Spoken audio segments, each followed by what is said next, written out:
Well, let's have a listen to Pete Hegseth talking about the latest in Iran. Any deal will be a good deal. And I had a chance to talk to President Trump this morning.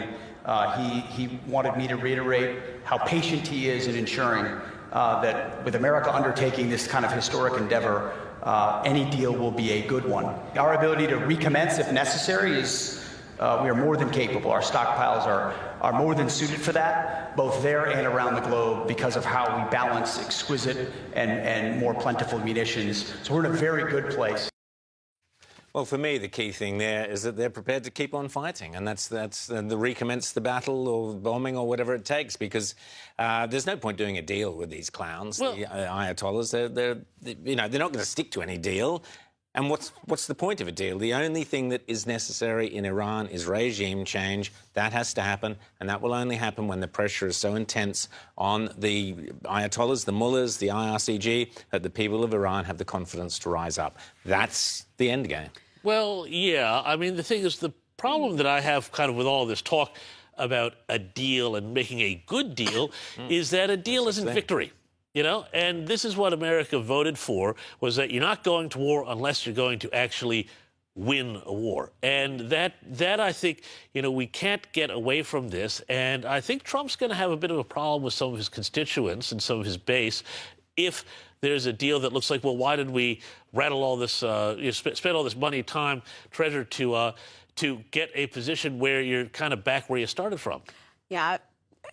Trump's a deal maker, we know that. He likes a deal. He likes the Abraham Accords. He's got a track record of geopolitical dealing in his two terms. But with Iran, I think you go in there, you do the job, you finish the job, you leave.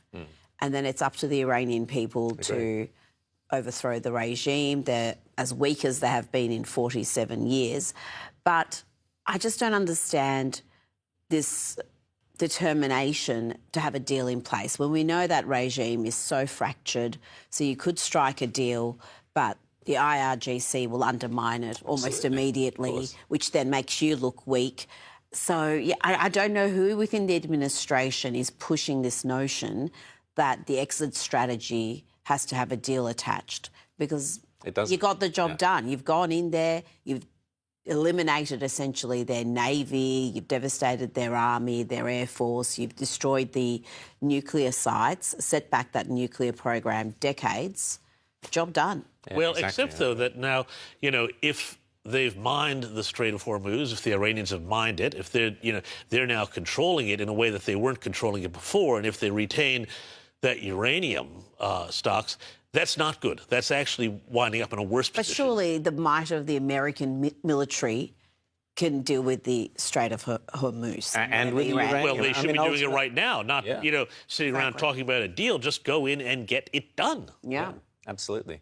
What has been interesting this week is, of course, we touched on it briefly earlier, the Abraham Accords, and Rita mentioned it, and what has been happening is Donald Trump is putting pressure on all the Arab states to now join the Abraham Accords. And if the regime were to change in Iran, they would obviously be a contender for that as well. But this is actually peace in the Middle East, and maybe that's the main game that Trump is focused on. This deal thing is to just keep the pressure there on the IRCG till they collapse. They will collapse. They have to collapse because they have nothing. As you said, they're weak militarily.